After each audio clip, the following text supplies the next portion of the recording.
This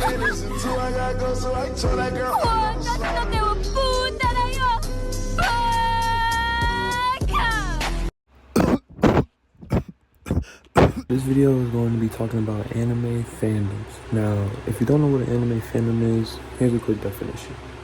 Fandom. An innocent word used for describing a cult of sleep-deprived people who obsess over one or multiple comics, books, TV shows, movies, video games, etc. Don't get me wrong, I love the anime fandom, but at times it can deadass be one of the weirdest places ever. So in this video, we're just going to go over some of the weird problems that the anime fandom has. Let's go. To start off this video, we're going to be talking about shipping.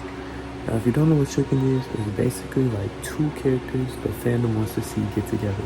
In my opinion, there's really nothing wrong with shipping, but some people take it way too far. What I mean by take it too far is that if those two people don't end up in the story, the fans are going to riot and they'll call the whole story trash just because those two people don't end up together. Some people watch certain shows just to see a certain ship, just to realize that the ship is not really the main focus. Shipping can also cause a lot of fighting in the fandom. An example I have that shows how bad shipping can get is in the show Star vs. the Forces of Evil. Now let me tell you, Star vs. the Forces of Evil was so fire, bro. But the shipping wars absolutely killed the show. There are so many people that want Star to end up with one person, Marco to end up with one person, that by the end of the show, nobody was satisfied. And honestly, it low-key caused the demise of the show. When it comes to anime ships, it just gets 10 times weirder. Because, yeah, you see normal ones, like people shipping characters that, could end up together. But then tell me why some people be shipping people with their own siblings? What? If you're in the fandom and you see that they start shipping people with their own siblings, you have to run as fast as you can, no lie. Some people even take it even weirder when they start shipping characters with little kids. Like, I'm talking about like little babies, 10, 11, 8, like, what? At that point, you might as well just never talk to that fandom ever again, because that's not illegal. But yeah, this is basically it for the shipping section. Like I said, not all ships are bad. Like, as long as it's between two people that actually seem like they have chemistry in the story, then I think it's okay. But once you start doing it to like things that are illegal or just don't make sense, then that's when we have a problem. Okay, time to move on to the next session. Let's go.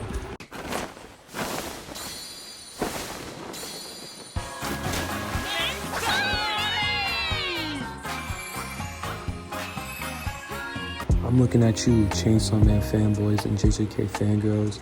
Y'all need therapy. This section really don't need no other explanation. It's basically just people that are down bad for characters, whether they're male or female.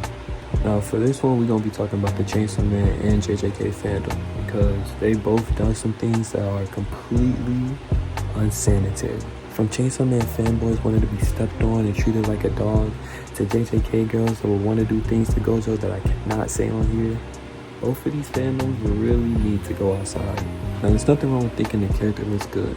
I mean, you can show your love, but the way some people be showing their love is a little bit creepy. When it comes to these JJK fangirls, I didn't realize how bad it was until season 2 started airing. When I tell you, when that Gojo breathing scene dropped and I saw that 10-hour version, oh my gosh, y'all are crazy, bro. And there'll be these tweets from Twitter fangirls talking about what they'll do to Gojo, and there'll be like a whole like essay long with what they'll do.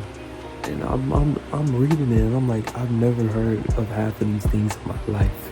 And don't even get me started on that one TikTok video. If you know, you know.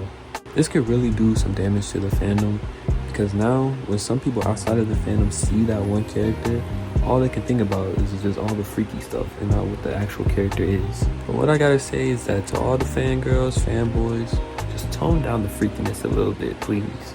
I know they look good, but just tone down it just a little bit. And that's basically all I gotta say. So let's move on to the last section.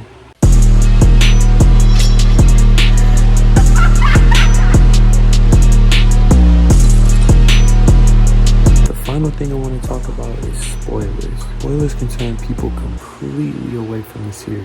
And for this section, I'm talking directly to you JJK fans. please stop spoiling it. Please. No, I'm an anime only for JJK, but at this point I should use manga too, because I already know everything that happens in the story. It's like every time there's a leak night, my whole Twitter feed is just filled with leaks. And I don't even follow like main JJK accounts, and I still get spoiled. Being spoiled really does like kill the whole vibe, because once you do see that scene, it now just won't hit the same since you already know what's gonna happen.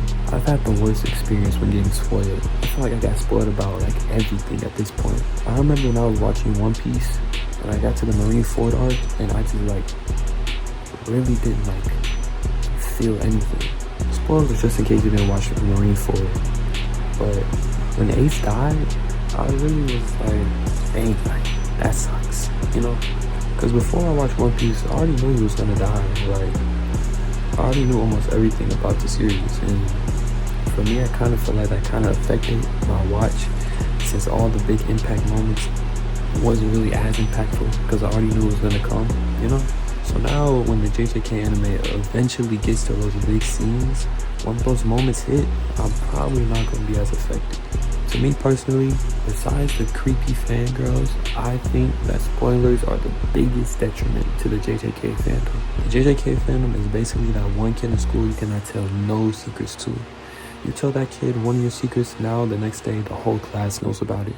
But leaking is not only a problem in the JJK fandom, it's a problem in all of anime and manga. Leaks have gotten so bad that police is starting to track down where the leaks are coming from and having to arrest people.